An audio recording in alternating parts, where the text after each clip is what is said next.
Myles Wetzel is a two-time world champion in the Highland Games. He has a number of records, and at 56 years old, is working as hard as he did when he was 26. I got a chance to learn from the man with no quit.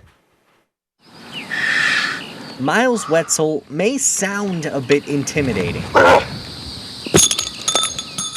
He may look a little scary, and you probably can't wrap both hands around his bicep. But Myles sees things differently. I look in the mirror and see a 120-pound guy. I see a very thin guy in the mirror. Not quite what those around him see. But Myles is talking about himself in high school before he ever lifted weights. I was the kid that was in your school that was the skinniest kid in the school. I was the freaky, skinny kid who carried the briefcase. Now he carries weights and stones and pitchforks. He's a walking contradiction, a South Florida native who now lives in Tuscaloosa and competes in the Highland Games, a Scottish tradition.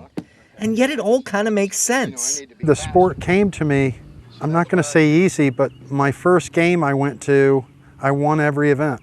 And it's that 120-pound kid that fuels his fire. I'm still chasing that affirmation to myself that I'm not 120 pounds anymore. And there isn't anything that can stop the chase. He's got the biggest heart of anybody I've ever met. He's got a big heart that he's got no quit. You know, that's what football players and baseball players, man, he's all heart. Well, Myles is all heart. About that heart, though. 6 years ago, Myles underwent open heart surgery. When I had the surgery, I have some heart damage, and initially they said I would never lift weights again, and of course never throw.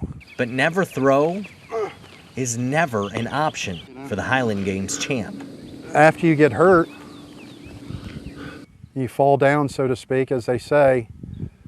You can't stay there, you can't stay hurt. You know, you have to recover and get well, and I've just never thought of stopping. Broken bones, countless surgeries. I've been put to sleep 23 times. It's all sort of misleading. It's not what you see out there. What you see is a mountain of a man at 56 years old hurling 40-plus pound weights week after week after week. I don't think about any injuries. I don't think about another injury, and I just think about throwing far. I don't see a limit. You know, Myles will go on doing what he is, which is getting stronger until the day he leaves us. And so he keeps competing, defying odds and expectations for a former 127-pound, injury-riddled, briefcase-carrying Highland Games champion.